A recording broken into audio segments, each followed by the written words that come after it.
बघा हे माकड बसले कसं. हे पाणी पितात. त्यांना पाणी ठेवलंय ना तर पाणी पितात बघा.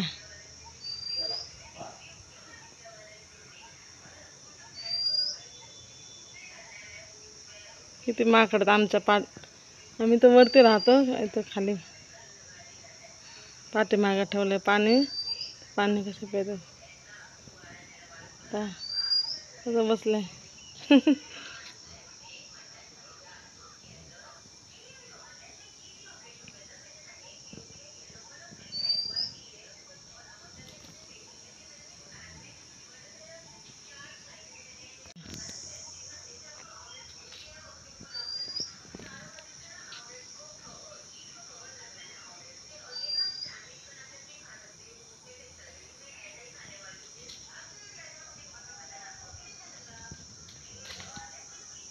इथं पाणी पितात.